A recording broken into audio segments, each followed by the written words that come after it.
महाराष्ट्र की राजनीति में चाचा भतीजे के साथ आने की अटकलों ने बाजार गर्म कर रखा है। चाचा भतीजे यानी कि शरद पवार और अजीत पवार के साथ आने की अटकलें तब तेज हो गई जब अजीत पवार की मां आशा पवार ने अपने पूरे परिवार के साथ आने की इच्छा जताई। इस बीच कयास लगने लगे कि विभाजित एनसीपी एक बार फिर अविभाजित एनसीपी में तब्दील हो सकती है। आगामी महानगर पालिका चुनाव से पहले एक बार फिर चर्चा छिड़ी है कि क्या शरद पवार और अजीत पवार एक साथ आकर चुनाव लड़ेंगे।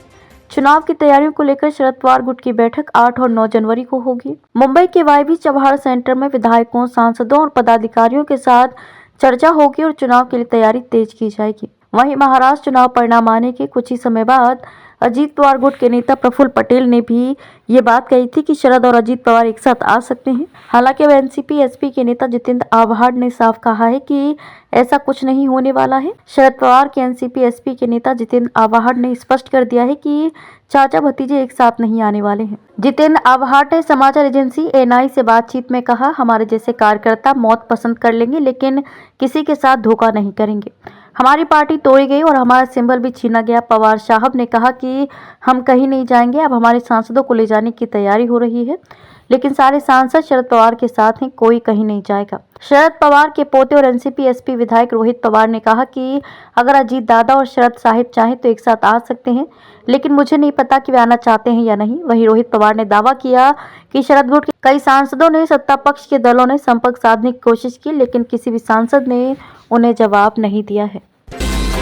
विरार क्राइम ब्रांच यूनिट 3 की बड़ी कार्रवाई, 40 अधिक बेरोजगारों से ठगी। मुंबई से सटे जिला पालघर के नाला सुपारा से एक चौंकाने वाला मामला सामने आया है, जहां एकमात्र 6ठी कक्षा तक पढ़े व्यक्ति ने खुद को आयकर विभाग का कमिश्नर बताकर 40 से अधिक बेरोजगार युवाओं 2 करोड़ रुपए से अधिक की ठगी की। विरार क्राइम ब्रांच यूनिट 3 ने इस फर्जी आयकर कमिश्नर को नवी मुंबई से गिरफ्तार किया है। आरोपी रिंकू जीतू शर्मा, उम्र 33 वर्ष, जो पेशे से ड्राइवर है, ने आयकर विभाग में वरिष्ठ पदों पर नौकरी दिलाने के झांसा देकर लोगों से बड़ी रकम ऐंठी। क्राइम ब्रांच यूनिट 3 विरार की टीम ने तकनीकी विश्लेषण और गोपनीय जानकारी के आधार पर 7 जनवरी को नवी मुंबई के तलोजा फेज 2 इलाके से उसे हिरासत में लिया। आरोपी के पास से कुल 28 फर्जी पहचान पत्र बरामद हुए हैं, जिनमें आयकर विभाग के सहायक आयुक्त, आयकर निरीक्षक, गृह विभाग के सहायक आयुक्त और सीबीआई विभाग के पुलिस आयुक्त के पहचान पत्र शामिल हैं। इसके अलावा आयकर विभाग के फर्जी स्टॉप नियुक्ति पत्र, लेटर हेड और अन्य दस्तावेज भी बरामद किए गए हैं।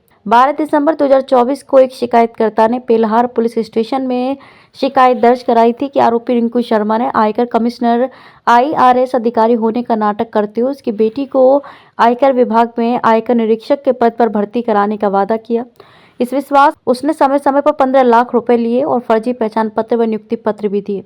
जब बेटी की नौकरी नहीं लगी तब धोखाधड़ी का पता चला। पेल्हार पुलिस ने आरोपी के खिलाफ भारतीय दंड संहिता की धारा 419, 420, 465, 467, 468, 471 और 472 के तहत मामला दर्ज किया है।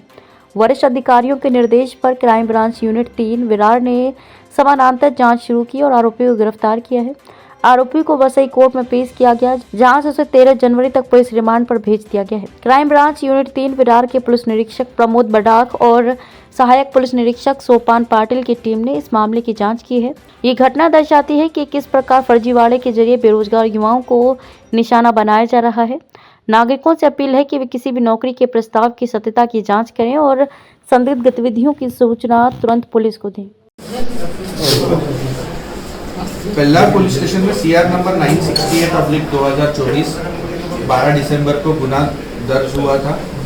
उसमें BNS के सेक्शंस 318, 204, 319, 40 और चीटिंग के ऑफेंसेस 338, 336, 340 ये सेक्शंस के तहत गुना दर्ज हुआ था।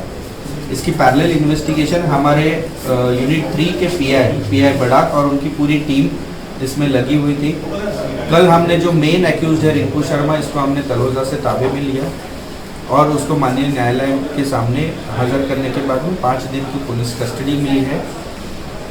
जो फिरियादी है उनकी लड़की को पुलिस निरीक्षक, police inspector income tax department में लगाएंगे, इस ये कहने पे उनके पास से 15 लाख रुपए इन्होंने लिए थे और उनको ठगा था। ऐसे करीबन कल से हमने 40 विक्टिम्स को हमने अभी तक कांटेक्ट किया है और पता चल रहा है कि करीबन 40+ विक्टिम्स को इसने 2021 से इसी तरीके से इनकम टैक्स डिपार्टमेंट में असिस्टेंट कमिश्नर बोल के लगाएंगे या पुलिस इंस्पेक्टर बोल के लगाएंगे। इस तरीके से इन्होंने फंसाया है। इसकी पूरी मालूमात हम लोग अभी हमारे इनके जो पुलिस कस्टडी है उसमें लेंगे। इसके साथ में कितने और साथीदार है और कैसे आरोपी है, इतर आरोपी भी है, इसकी भी हम लोग इंट्रोगेशन में हम इसकी पता करेंगे। कितने दिन कस्टडी सर? 5 days।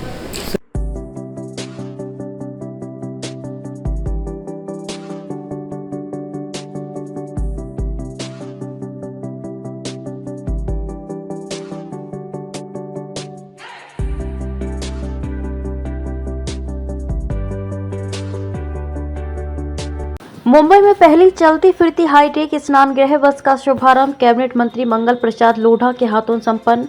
स्लम में रहने वाली गरीब महिलाओं को 5 स्टार बाथरूम की सेवा। महाराष्ट्र में पहली बार महिलाओं के लिए चलता फिरता स्नान गृह और श्रृंगार कक्ष का शुभारंभ कैबिनेट मंत्री मंगल प्रभात लोढ़ा के हाथों किया गया। ये संकल्पना कांदिवली पूर्व विधानसभा भाजपा विधायक अतुल भातखलकर द्वारा दी गई है। ये स्लम इलाके में उन महिलाओं के लिए उपलब्ध रहेगा जिन महिलाओं को सुबह जॉब के लिए बाहर जाना पड़ता है।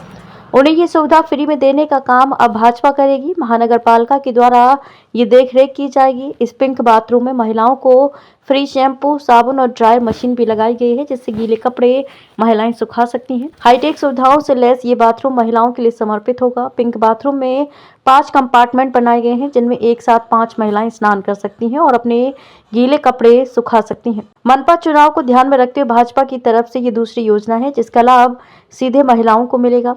पिंक कलर में सजी ये बस मुंबई की लाडली बहनों के लिए तैयार है जिसमें मुंबई की लाडली बहना स्नान कर श्रृंगार करेंगी और हाईटेक ड्रायर मशीन में अपने गीले कपड़े भी सुखा सकती हैं। ये सेवा पूरी तरह से महिलाओं के अधीन होगी जिसमें सिर्फ महिलाएं ऑपरेट करेंगी। स्नान गृह के समय निर्धारित किया गया जिनमें हर महिला को सिर्फ 15 मिनट का समय दिया जाएगा जो सेवा भावी संस्थान के अधीन होगा। शौचालय हमने देखिए चलता फिरता जिम भी हमने बनाया था। ये चलता फिरता स्नान गृह मुंबई में नहीं, महाराष्ट्र में नहीं, देश में पहली बार माननीय अतुल भातखलकर जी की संकल्पना से हमने डीपीडीसी फंड से बनवा के लिया है। ये निःशुल्क है, इसका मेंटेनेंस भी निःशुल्क है, उपयोग भी निःशुल्क है, कपड़ा धोना भी निःशुल्क है, कपड़े का पाउडर धोने का भी यहाँ पे दिया जाएगा। और इसका जैसा आज आपको दिख रहा है 5 स्टार होटल जैसा, वैसा ही मंत्रालय के स्नान गृह जैसा, मंत्रालय के बाथरूम जैसा माननीय देवेंद्र फडणवीस जी ने कल ही कहा था कि सारे सार्वजनिक शौचालय, सार्वजनिक स्नान गृह को साफ सुथरा रखा जाए। और इसकी शुरुआत सबसे पहले आज यहाँ पर हमने हनुमान नगर कांदीवली से की है। शाम से 7 तक होगा। रख रखाव ये जो एनजीओ वाले हैं ये लोग करेंगे, निःशुल्क रहेगा। और यहाँ पर जितनी भी महिलाएं 5 स्नानगृह है, इन्होंने टाइमिंग की भी लिमिटेशन रखी है। पानी का भी दुरुपयोग नहीं होना चाहिए। अतिशय वैज्ञानिक पद्धति से इसका उपयोग होगा और समाज के लिए उपयोग होगा। महाराष्ट्र राज्य के कौशल्य विभाग के मंत्री, हमारे नेता उपनगर के पालक मंत्री मंगल प्रभात लोढ़ा जी को मैं हृदय से धन्यवाद देना चाहूंगा। एक बहुत ही अच्छी कल्पना उन्होंने आज यहाँ निर्माण की है और वो मेरे विधानसभा के लिए उन्होंने जिला नियोजन के फंड से विशेषत्व से उपयोग में लाने के लिए कहा है। इसके लिए मैं मंगल जी को बहुत बहुत हृदय से मेरे कांदिवली पूर्व विधानसभा की जनता के तरफ से धन्यवाद देना चाहिए। मेंटेन करने वाली है, सुबह 7 से शाम को 7 बजे तक समय है। निःशुल्क सभी व्यवस्था रहेगी। आने वाले दिन में ये संकल्पना और अच्छी मात्रा में डेवलप हो जाएगी। स्नान की सुविधा है, कपड़े धोने की सुविधा है और ये सभी तरह से निःशुल्क है। हमारी संस्था है बी द चेंज और हम लोगों ने ही ये जो जिम बनाया है कार्टर रोड पे वो प्रोजेक्ट किया जो बहुत सक्सेसफुल हुआ। तो उसके बाद ये स्नान गृह का प्रोजेक्ट आया है जो पूरे देश में पहली बार हो रहा है। इसका एक बहुत सफल प्रयोग कैलिफोर्निया में हुआ है। तो कैलिफोर्निया के बाद इंडिया में इस टाइप का प्रोजेक्ट पहली बार हो रहा है।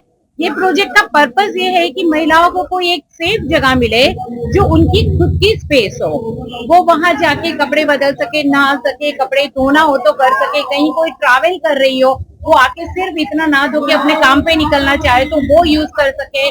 उस टाइप का उसका मल्टीपर्पज और चलती फिरती इसलिए कि उसका मल्टीपर्पज यूजेज हो। दूसरा, मुंबई के लिए इस टाइप के डिजाइनर प्रोजेक्ट हम लोग वी आर द डिजाइनर, तो मुंबई में इस टाइप के कॉम्पैक्ट डिजाइनर प्रोजेक्ट बनाए जाते हैं बिकॉज हमारे वहाँ एक प्राइवेट रुख पे कोई भी इंफ्रा बनाना बहुत मुश्किल है क्योंकि उसमें बहुत ही परमिशन, एनओसी वो सब लगता है। तो इस टाइप का सॉल्यूशन होता है जो ज्यादा एरिया को कवर करता है और उसके बावजूद भी मुंबई के कल्चर के लिए ये सबसे ज्यादा सूटेबल डिजाइन है।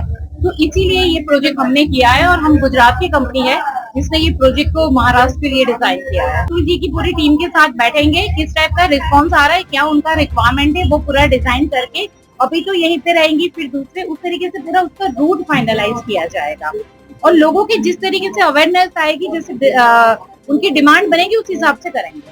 प्रोजेक्ट उसको डिजाइन किया जाता है और यहाँ हमें अतुल जी की टीम पूरा डिजाइन करके बताएगी कि इसको कहाँ कहाँ ले जाना है, तो वो अपने एरिया का पूरा डिजाइन करके बताएगी।